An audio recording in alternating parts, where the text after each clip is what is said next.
जय हिंद, वंदे मातरम। दोस्तों, इंग्लिश में बातचीत करने के लिए टेंस के सिर्फ 12 स्ट्रक्चर्स सफिशिएंट नहीं है, बल्कि 12 स्ट्रक्चर्स के अलावा कई इंपॉर्टेंट स्ट्रक्चर्स भी है जिनको जाने बगैर आप अच्छे से इंग्लिश नहीं बोल सकते और न ही आप अपने भाव को अच्छे से एक्सप्रेस कर सकते हैं।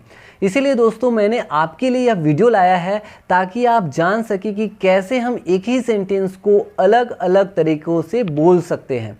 दोस्तों, एक ही वीडियो में हम सारे स्ट्रक्चर्स को कवर नहीं कर सकते, इसलिए आने वाले वीडियोस में हम हर एक स्ट्रक्चर्स को एकदम डिटेल में समझेंगे। तो स्टार्ट करते हैं हमारा आज का वीडियो। ये वीडियो का पार्ट 1 है जिसमें हम स्ट्रक्चर को प्रेजेंट टेंस में देखेंगे, यानी जो एग्जाम्पल है वो एग्जाम्पल सिर्फ और सिर्फ प्रेजेंट टेंस में है। आने वाला नेक्स्ट वीडियो में पास्ट टेंस में रहेगा एंड देन फ्यूचर टेंस में। तो देखिए, मैं अंग्रेजी सीखता हूँ, ये प्रेजेंट इंडेफिनिट टेंस का एक सेंटेंस है। तो मैं अंग्रेजी सीखता हूँ, आई लर्न इंग्लिश। मैं अंग्रेजी सीखता तो हूँ जोर दे करके बोलना, एम्फेटिक सेंटेंस जिसे हम कहते हैं, है ना, जहाँ पे हम जोर देते हैं। तो यहाँ पे हम डू या फिर डज का यूज़ करते हैं। तो आई डू लर्न इंग्लिश, मैं अंग्रेजी सीखता तो हूँ। तो डू किसके साथ यूज़ करना है, डज किसके साथ यूज़ करना है? तो देखिए, डू का यूज़ किसके साथ करना है? जैसे सब्जेक्ट आई, वी, यू, दे, या फिर 1 प्लस सब्जेक्ट हो, एक से ज़्यादा सब्जेक्ट हो, तब के सेंस में हम डू का यूज़ करते हैं। जबकि डज का यूज़ किसके साथ करते हैं? डज का यूज़ सब्जेक्ट यदि ही हो, सी हो, इट हो, या फिर कोई एक सब्जेक्ट हो, तब 1 सब्जेक्ट के साथ हम डज का यूज़ करते हैं। ठीक है, मैं अंग्रेजी सीखता हूँ ना, ये क्या है? क्वेश्चन टैग है जिसको आप ग्रामर में पढ़ते रहते हैं। I learn English don't I, तो यहाँ पे डोंट आई, ये और या देखिए सब्जेक्ट आई है इसलिए यहाँ पे डोंट आई आया। यदि सब्जेक्ट ये वाला रहता, ही, सी, इट वगैरह या नेम रहता, तब हम यहाँ पे किसका यूज़ करते? डजंट का यूज़ करते। किसका यूज़ करते? डजंट का यूज़ करते। ठीक है, तो इस तरह से आप प्रैक्टिस करिए मेरे साथ और अलग अलग स्ट्रक्चर को देखते जाइए।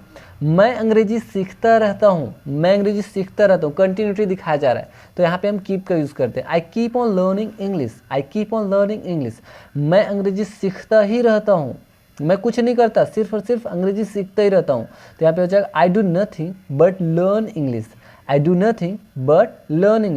मैं ही तो अंग्रेजी सीखता हूँ, मैं ही ओनली आई, तो ओनली आई लर्न इंग्लिश। ठीक है, नेक्स्ट है मैं अंग्रेजी सीखा करता हूँ। यहाँ पे हैबिट को दिखाया जा रहा है, यानी मैं आदतन मैं काम को करता रहता हूँ, मैं अंग्रेजी सीखा करता हूँ। तो I am use to learning English, ठीक है, एनजी फॉर्म यूज़ करते हैं यहाँ पे।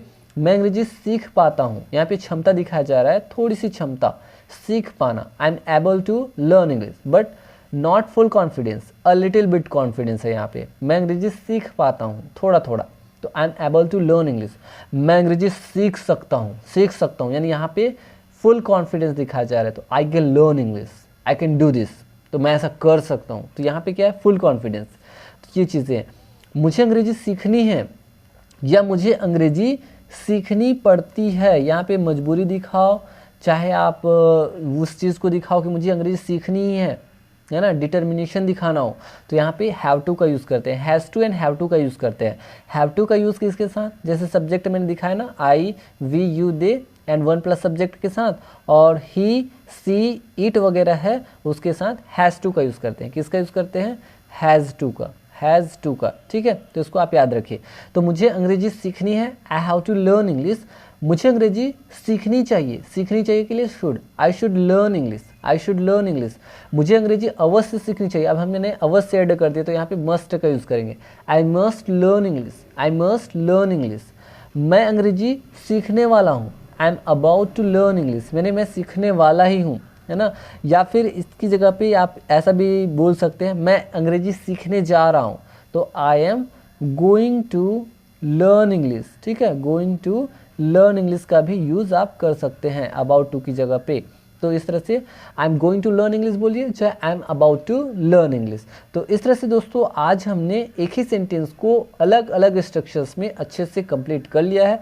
आई होप कि आपको आज का जो वीडियो लेक्चर है काफ़ी अच्छे से पसंद आया होगा। तो मैं मिलूंगा नेक्स्ट वीडियो में, तब तक के लिए थैंक यू।